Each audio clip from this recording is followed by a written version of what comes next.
All right, Shalom. First and foremost, I want to give all praises, honor, and glory to the Heavenly Father and His Son, Yahweh, Bahashem, Yahushai, Bahashem, Rekakadash. Double honors to the apostles and elders, a great millstone, taught us the truth, and salutations to the hopeful elect. All right, once again, it's going to be a quick lesson. All right, coming back with a quick hit through the Spirit, Lord willing to be edifying. So without further ado, this is the book of Job, chapter 9, verse 24. All right. It says, the earth is given into the hand of the wicked. He covered the faces of the judges thereof. If not, where and who is he? Okay, so according to Malachi 1:4, we know that the wicked is none other than the self-proclaimed so-called white man, Esau Edom. All right, he is the border of wickedness. All right, who the earth was given unto.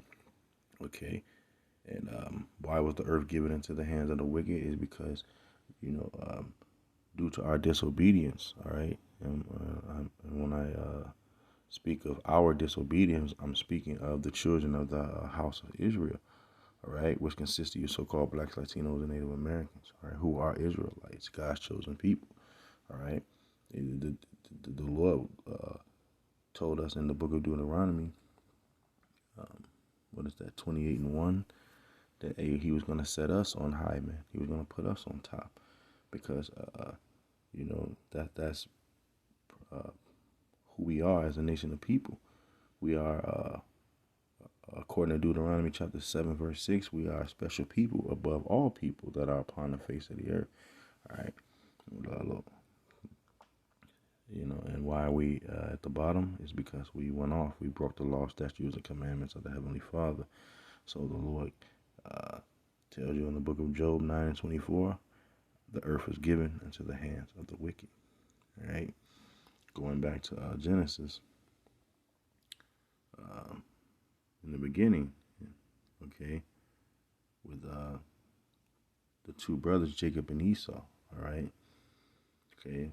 When it speaks about two nations being in thy womb. All right. Because Rebecca, she was inquiring, like, the what was going on inside of her. All right. And it was two nations were in thy womb. Okay. Meaning two mannerism of people. All right. One righteous and one wicked, being who? None other than Esau. All right. This is Genesis chapter 27, verse 39, and it reads, it says, and Isaac his father answered and said unto him, behold, thy dwelling shall be the fatness of the earth, and of the dew of heaven above. All right. So Esau, he's he has the fatness of the earth. Okay. And the dew of the heaven above. All right. Because we don't own any airplanes or things of that nature. Air balloons, and all of these things that you see, in the heavens, in the sky. All right. Verse 40, it says, and by thy sword shalt thou live, and shalt serve thy brother. And it shall come to pass, when thou shalt have dominion, that thou shalt break his yoke from off thy neck. And Esau hated Jacob because of thy blessing, wherewith his father blessed him. And Esau said in his heart, the days of mourning for my father are at hand. Then I will slay my brother Jacob. Okay.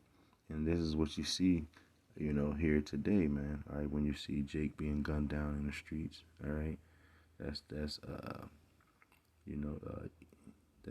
Esau with that perpetual hatred. And it talks about in Ezekiel 35:5. All right. The hatred he had ever since the womb. Okay. All right. So yes, he's able to have the fatness of the earth, and to things that he practices, going into Micah chapter 2, verse 1. Okay, and why? Because he has the dominion.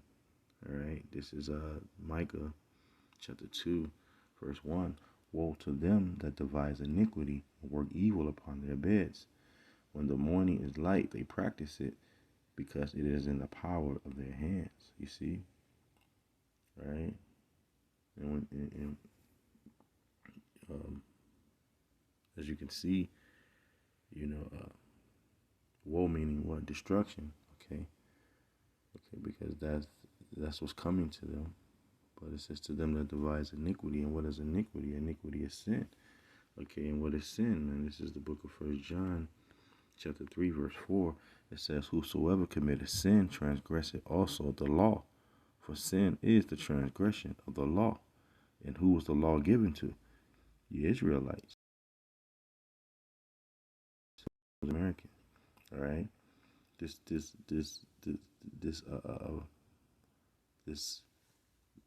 wicked man. All right. He's devising iniquity onto the Israelites on how to keep us what? In sin. Why? Because he knows that that keeps him in power. All right. Because it tells you in the book of Judith. Let me get that. In the book of Judith, chapter 5, verse 17. And whilst they sin not before their power, they prospered, because the God that hated iniquity was with them. You see? So,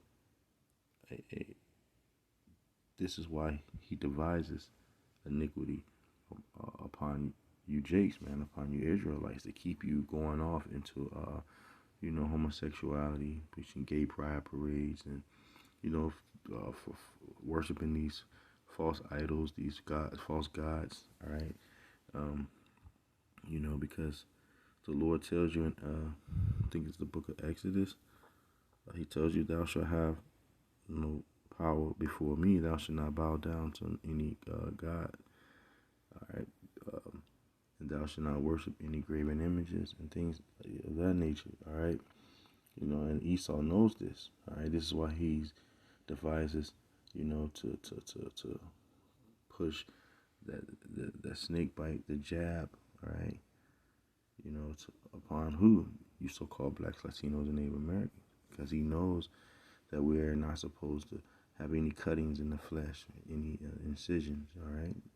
Which is what he's going into, his plan that he's devising, which is his new world order, all right? Because he wants to stay in power, okay?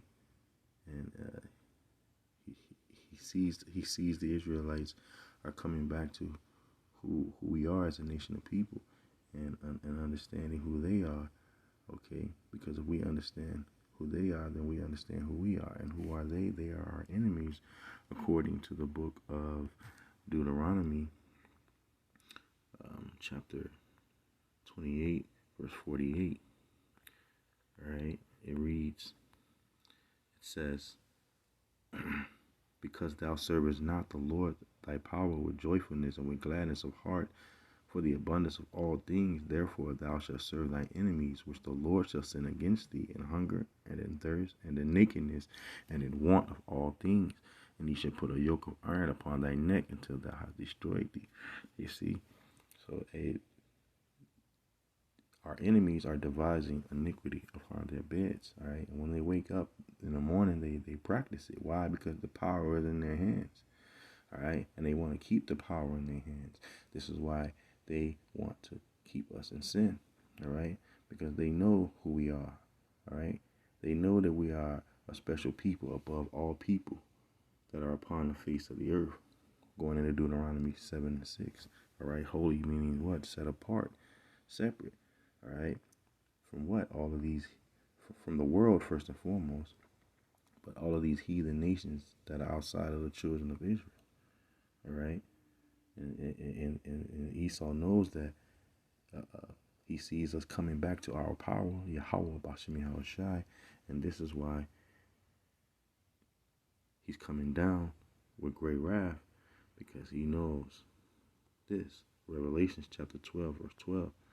It says, "Therefore rejoice, ye heavens, and ye that dwell in them. Woe to the inhabitants of the earth and of the sea, for the devil is come down unto you, having great wrath, because he knoweth that he hath but a short time." All right. So Esau knows that his time is up, man. All right. Okay, because it tells you in the book of Second Ezra chapter 6 verse 9 that Jacob is the beginning. All right.